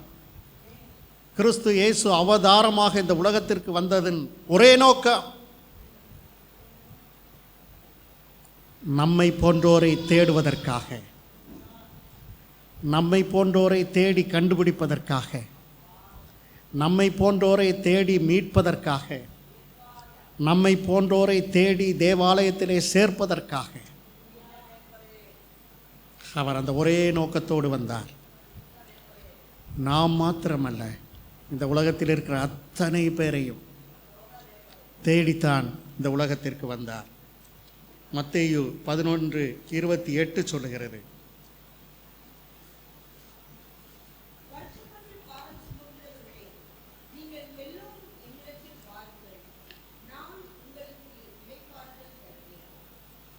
ஒரு நோக்கத்தோடு பூமிக்கு வந்தார். இப்போது பூமிக்கு வந்து விட்டார். அவருடைய அழைப்பை பாருங்கள். பாரம் சுமப்பவர்களே, மனிதர்களை பார்த்து சொல்லுகிறார், பாரம் சுமத்து கொண்டிருக்கிற மனிதர்களே, நீங்கள் என்னிடத்தில் வாருங்கள். உங்களுடைய பாரத்தை நீங்களே வைத்து வாழ்நாளெல்லாம் சுமந்து கொண்டு இருக்காதிருங்கள். நீங்கள் பாரத்தினால், உங்கள் பாரம் அழுத்துவதால் நீங்கள் மரணம் அடையக்கூடும். வருத்தப்பட்டு பாவ பாரம் சுமப்பவர்களே, நீங்கள் வாருங்கள் என்று அழைக்கிறார். எதற்கு? அந்த பாரத்தை இவர் சுமப்பதற்கு. பாரத்தை சுமப்பவனுக்கு ஒரு இளைப்பாறுதலை கொடுக்கும்படியாக அவர் இந்த உலகத்திற்கு வந்து அழைப்பு கொடுக்கிறார். உலக தோற்றத்திற்கு முன்பே செயல்பட ஆரம்பித்தார். மனிதனாக அவதரித்தார். மனிதனாக வந்து நம்மை அழைக்கிறார். எதற்கு? பாரம் நீங்கு, பாரத்தை என்னிடத்தில் கொடுத்து விடு, பாரத்தை நீங்கி இளைப்படைந்தவனாக இந்த வாழ்க்கையிலே நீ வாழு என்று சொல்லிதான் கிறிஸ்து இயேசு இந்த உலகத்திலே வந்து நமக்கு அழைப்பு கொடுத்தார். கிறிஸ்துவுக்குள் அருமையானவர்களே, நடுவிலே தொங்கக்கூடிய இந்த கிறிஸ்து இயேசு இப்படிப்பட்டவர்.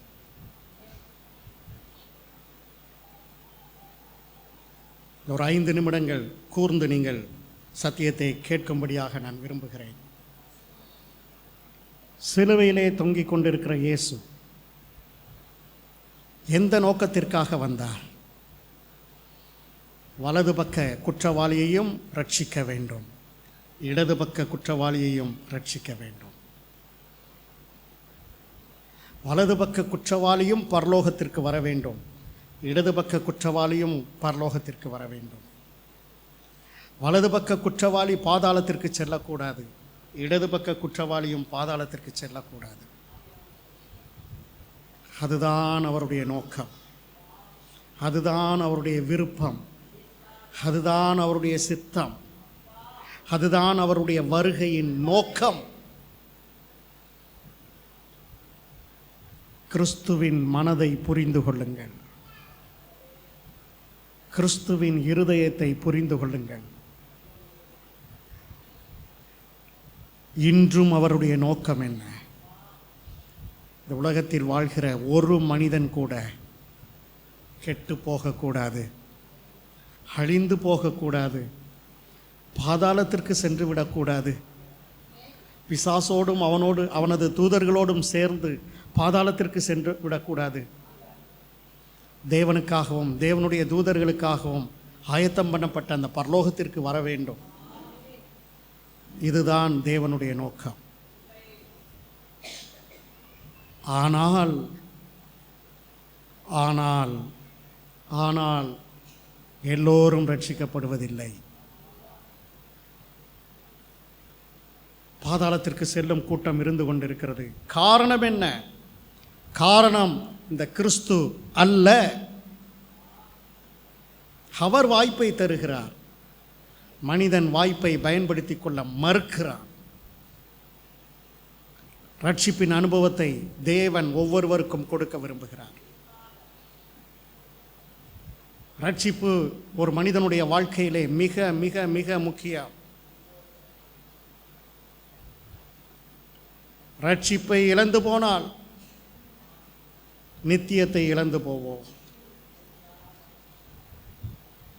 வேதம் எப்படி ரட்சிக்கப்படுவது என்று சொல்லுகிறது? வேதம் எப்படி சொல்லுகிறது என்றால், இதயத்திலே விசுவாசித்தால் ரட்சிக்கப்படுவாய். இதயத்திலே விசுவாசித்தால் ரட்சிக்கப்படுவாய். கிறிஸ்துவுக்குள் அருமையானவர்களே, கணிதம் படித்தவர்கள், கணக்கு படித்தவர்கள் பெரிய கணக்குகளை கூட எளிதாக போட்டு விடுவார்கள். பெரிய பெரிய கணக்குகளாக இருக்கும், மிக எளிதாக போட்டு விடுவார்கள். நமக்கு அது பெரிய மலைப்பாக இருக்கும். இவ்வளவு பெரிய கணக்கை எப்படி போட்டு விட்டார்கள் என்று ஆச்சரியப்படுவோம். அவர்களிடம் கேட்டால் அவர்கள் சொல்லுவார்கள், இதற்கென்று ஒரு சூத்திரம் இருக்கிறது. அந்த சூத்திரத்தை பயன்படுத்தி நாங்கள் இந்த பெரிய கணக்கை லகுவாக தீர்வு கொடுத்து விட்டோம், அதை சரி செய்து விட்டோம் என்று சொல்லுவார்கள். கிறிஸ்துவுக்குள் அருமையானவர்களே, மனித வாழ்க்கை அதற்கு ஒரு தீர்வு. தேவன் ஒரே ஒரு சமன்பாட்டை, ஒரே ஒரு சூத்திரத்தை பயன்படுத்தினார். அந்த சூத்திரம் என்ன? கிருபை விசுவாசம் இரண்டும் சேர்ந்தால் ரட்சிப்பு. அவ்வளவுதான். இந்த முழு வேதாகமத்தையும் இந்த ஒரு சமன்பாட்டில் அடக்கி விடலாம். இதில் இருக்கக்கூடிய 66 புத்தகங்களையும் இந்த ஒரு சமன்பாட்டில் அடக்கி விடலாம். என்ன சமன்பாடு? கிருபை ப்ளஸ் விசுவாசம் இஸ் ஈக்குவல் டு ரட்சிப்பு.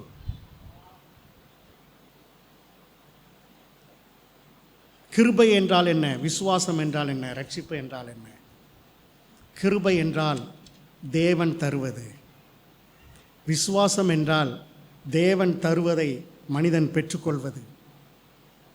ரட்சிப்பு என்பது இதன் மூலமாக மனிதன் தேவனோடு இணைவது. இதுதான் ரட்சிப்பு. அருமையானவர்களே, கிருபை, விசுவாசம், ரட்சிப்பு. இங்கே நடுவிலே தொங்கிக் கொண்டிருக்கிற கிறிஸ்துவினுடைய இருதயத்தில் இருந்து, நிலத்தின் அடியிலிருந்து உள்ளே இருக்கிற தண்ணீர் மேலே வந்து கசிந்து நீரூற்றாக வருவது போல, கிறிஸ்துவின் இதயத்தின் அடித்தளத்திலிருந்து கிருபை எழும்பி நீரூற்று போல அந்த கிருபை வெளியே வருகிறது. நடுப்பக்கத்திலே இருக்கிற அந்த கிறிஸ்துவினிடத்திலிருந்து இப்போது அந்த ஜீவ தண்ணீரை வலது பக்க குற்றவாளி அதை பருகினான் என்று சொன்னால் அவன் விசுவாசிக்கிறான் என்று அர்த்தம். இடது பக்க குற்றவாளி தேவையில்லை, எனக்கு அது தேவையில்லை என்று நிராகரிக்கிறான் என்றால் அவன் அவிசுவாசத்தில் இருக்கிறான் என்று அர்த்தம். இந்த கிருபையை அங்கீகரித்தான் அவன். அதுதான் விசுவாசம். விசுவாசம் என்பது மனது சம்பந்தப்பட்டதல்ல. விசுவாசம் என்பது கீழ்ப்படிதல் சம்பந்தப்பட்டது. தேவன் ஒன்றை கொடுத்தால் தாழ்மையோடு அதை ஏற்றுக்கொள்வது தான் விசுவாசம். கிருபையாக ஒரு ரட்சிப்பை கொடுப்பார் என்று சொன்னால், தேவனே நான் அதை பெற்றுக்கொள்கிறேன் என்று சொல்லி ஏற்றுக்கொள்வது தான் விசுவாசம். நாமும் கூட ஒரு நாள் இப்படி கிறிஸ்துவை ஏற்றுக்கொண்டோம். கிறிஸ்துவுக்குள் அருமையானவர்களே, வாழ்க்கையிலே ரட்சிப்பு மிக மிக அவசியம். காரணம் என்ன? முடிக்க விரும்புகிறேன். நமக்குள்ளே எப்படி இருதயம் இருக்கிறதோ அப்படி ஒரு ஆவி இருக்கிறது ஒவ்வொருவருக்குள்ளும். அது எங்கே இருக்குதுன்னு வேதம் சொல்லலை, எந்த இடத்தில் இருக்கிறது என்று வேதம் சொல்லவில்லை. ஆனால் ஒரு மனிதனுக்குள்ளே ஆவி என்று ஒன்று இருக்கிறது. இந்த இயேசுவை ஏற்றுக்கொள்ளும்போது இந்த ஆவி அப்படியே புதுப்பிக்கப்படுகிறதா? ஏன் ஆவி புதுப்பிக்கப்படுகிறது? தேவன் மாம்சமாக இல்லை, தேவன் ஆவியாக இருக்கிறார். அவரோடு தொடர்பு கொள்ளும் விதமாக மனிதனுக்குள்ளே இருக்கக்கூடிய ஆவி, உள்ளே இருக்கக்கூடிய ஆவி உயிர்ப்பிக்கப்படுகிறது. ஆக தேவன் இடைப்படுவதற்கு, தேவன் உறவு கொள்வதற்கு, தேவன் பேசுவதற்கு ஒரு வாய்ப்பு கிடைக்கிறது. எப்போது இந்த ஆவி ரட்சிப்பின் போது, இந்த ஆவி புது பிறப்பாக, புது சிருஷ்டியாக உருவாகும் போது, இந்த அனுபவத்தை கண்ணால் பார்க்க முடியாது. ஏன் ரட்சிப்பின் ஆழத்தை அநேகர் புரிந்து கொள்ளவில்லை? அவர்களால் கண்ணால் இதை பார்க்க முடியவில்லை. உள்ளே ஆவி இருக்கிறது என்று கண்ணால் நாம் காண்பிக்க முடியாது, அதை நிரூபிக்க முடியாது.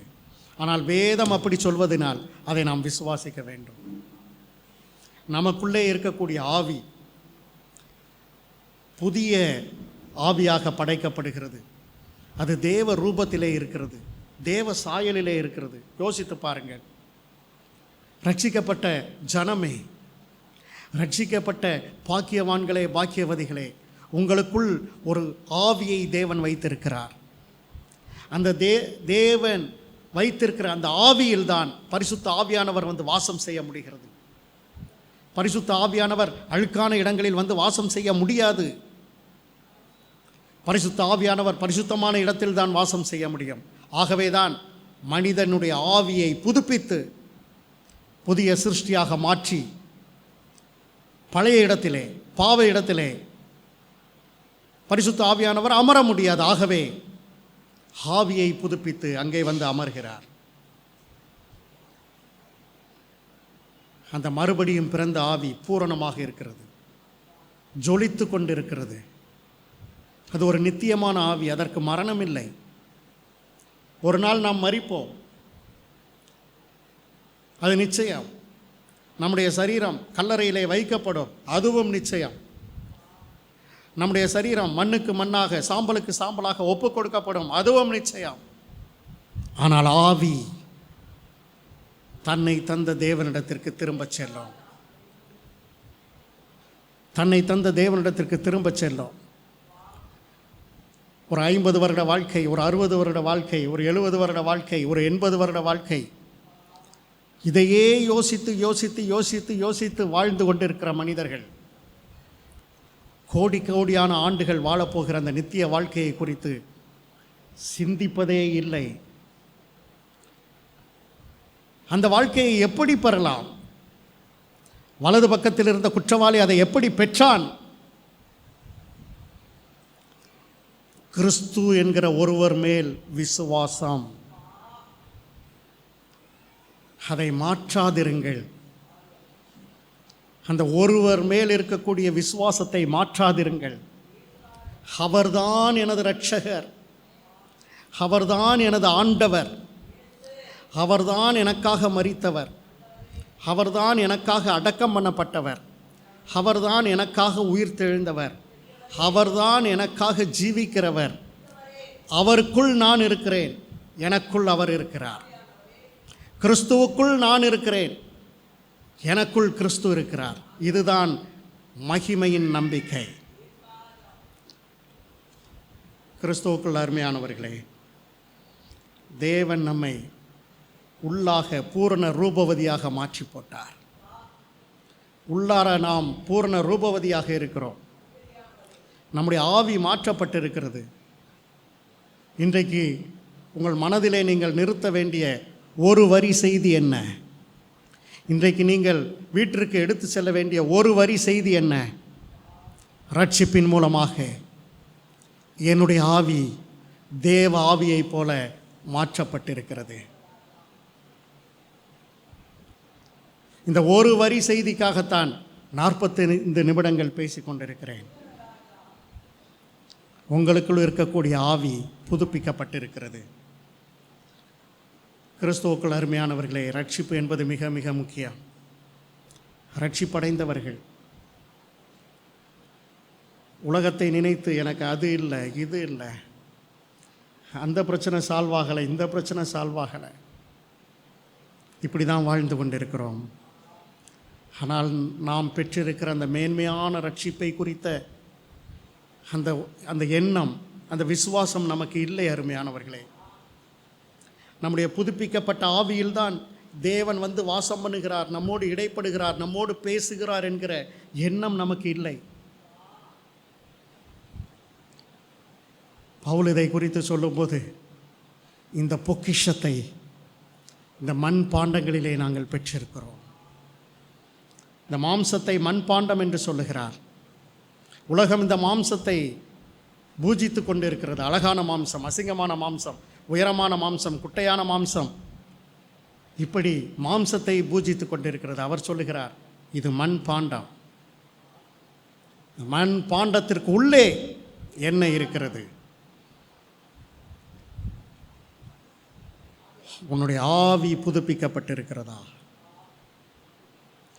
உன்னுடைய ஆவி புதுப்பிக்கப்பட்டதினாலே தேவனோடு இணைந்திருக்கிறதா?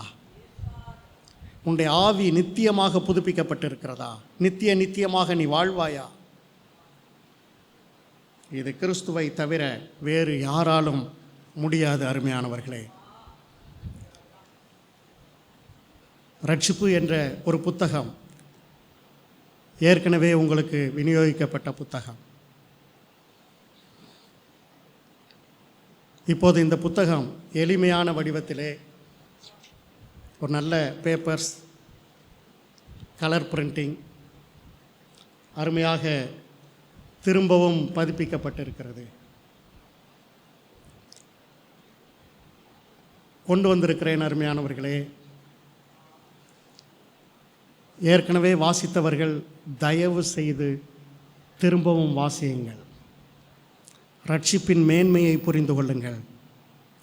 மாத்திரமல்ல, இந்த புத்தகம் சர்க்குலேட் ஆகிக்கொண்டே இருக்க வேண்டும். ரட்சிக்கப்படாதவர்களுக்கு உத்தரவாதம் நாம் தான். எனது உறவினர், அவரிடம் நற்செய்தி சொல்ல வேண்டும் நினைத்தேன், என்னால் முடியவில்லை. என்னுடைய நண்பர், அவரிடம் சென்று சொல்ல வேண்டும் என்று நினைத்தேன், நேரம் கிடைக்கவில்லை. இப்படி சொல்பவர்கள் யாராவது இருந்தால் இந்த புத்தகத்தை கொடுத்து வாசிக்க சொல்லுங்கள். அவர்கள் வாசிப்பதை அடிக்கடி ஃபீட்பேக் வாங்கிக் கொள்ளுங்கள். அவர்களோடு பேசுங்கள். ரட்சிப்பிற்குள்ளாக வழி நடத்துங்கள். கடைசியாக வாக்குத்தத்த வசனமாக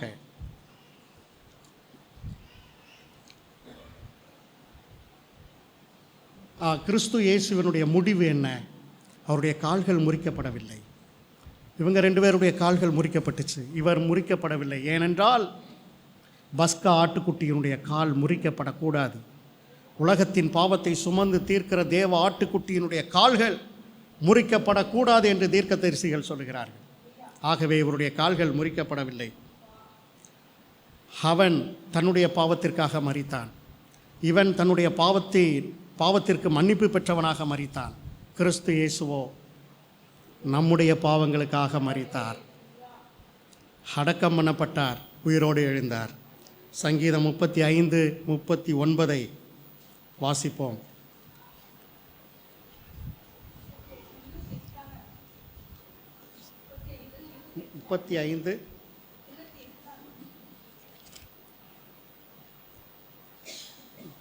நீதிமான்களுடைய ரட்சிப்பு கர்த்தராலே வரும். சரி, நீதிமான்களுடைய ரட்சிப்பு கர்த்தராலே வரும். இங்கே இருக்கக்கூடிய ஒவ்வொருவரும் நீதிமான்கள் என்று வேதம் சொல்லுகிறது. ரட்சிப்பு என்றால் ஆத்ம ரட்சிப்பு மாத்திரமல்ல, பிரச்சனையிலிருந்து ரட்சிப்பு, நோயிலிருந்து ரட்சிப்பு, தரித்திரத்திலிருந்து ரட்சிப்பு. 37 வாசியுங்கள்.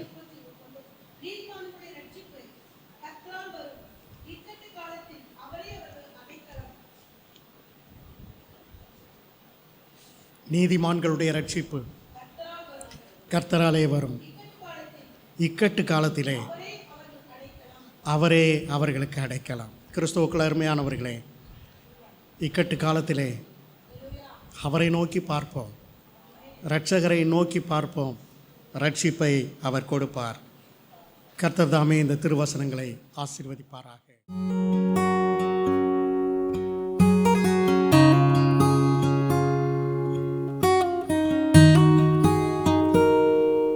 நம் கண்களை மூடி ஜெபிப்போம். ஏசப்பா, உமக்கு நன்றி செலுத்துகிறோம் ஆண்டவரே. இம்மட்டுமாய் ஆண்டவரே, உம்முடைய வார்த்தையை அனுப்பி நீர் எங்களோடு கூட பேசி கொண்டிருந்தீரே, அதற்காக உமக்கு நன்றி செலுத்துகிறோம் ஆண்டவரே. இந்த புதிய மாதத்தையும் ஆண்டவரே காணும்படியாக நீர் கிருபை பாராட்டினீரே. நீர் எங்களுக்காகப்பா சிலுவையிலே செய்ததான ஆண்டவரே அத்தனை பெரிய மகத்துவமான அந்த காரியத்தை நிமித்தமாக, அந்த தியாகத்தின் நிமித்தமாக, நீர் சிந்திய இரத்தத்தினால கர்த்தாவே எங்களுக்கு கொடுத்த விலையேற பெற்ற ரட்சிப்புக்காக நாங்கள் நன்றி செலுத்துகிறோம் கர்த்தாவே. ஆண்டவரே, ஒருவரும் கெட்டு போகக்கூடாது என்று கர்த்தாவே நீ நீடிய பொறுமை உள்ளவராய் ஆண்டவரே இரக்கத்தோடு காத்து கொண்டிருக்கிறே கர்த்தாவே. ஆண்டவரே, அனைவரும் மனம் திரும்பும்படியாக கர்த்தாவே எங்களுக்காக கர்த்தாவே ஆண்டவரே சிலுவையிலே அப்பா ஆண்டவரே இரத்தத்தை சிந்தினீரே கப்பா. உங்களுடைய ரட்சிப்பை பெற்றுக்கொண்டதான நாங்கள் கர்த்தாவே இந்த ரட்சிப்பை மற்றவர்களும் பெற்றுக்கொள்ளும்படியாக கர்த்தாவே அவர்களுக்கும் ஆண்டவரே இந்த ரட்சிப்பை கொண்டு போகிறதான அந்த நல்ல ஆண்டவரே ஒரு சுவிசேஷ பணியை நீர் எங்கள் ஒவ்வொருவருக்கும் கொடுத்திருக்கிறீரே கர்த்தாவே. இந்த ரட்சிப்பை உணர்ந்தவர்களாக நாங்களும் அதை உத்தரவாதத்தோடு செய்யும்படியாக எங்களை பலப்படுத்துங்கப்பா. ஆண்டவரே, இன்றைய நாளிலும் வந்திருக்கிறதான ஒவ்வொரு தேவ பிள்ளைகளையும் உடைய கரங்களில் கொடுக்கிறோம் அப்பா. நீங்கள் தாமே பொறுப்படுத்திக் கொள்ளும் ஆசீர்வதியும். உடைய வாக்குத்தத்த வசனத்தின்படி கர்த்தாவே உம்முடைய ரட்சிப்பு கர்த்தாவே எங்களுடைய ரட்சிப்பு கர்த்தராலே வரும் என்று வசனத்தின்படியாக ஆண்டவரே நீர் எங்கள் ஒவ்வொருவரையும் மூடி மறைத்து பாதுகாத்து கொள்ளுங்க கர்த்தாவே. ஆசீர்வதிங்க, பலப்படுத்துங்க. இயேசுவின் நாமத்தில் ஜெபிக்கிறேன் பிதாவே, ஆமென். என் ஆத்துமாவே கர்த்தரை ஸ்தோத்திரி, என் முழு உள்ளமே அவருடைய பரிசுத்த நாமத்தை ஸ்தோத்திரி.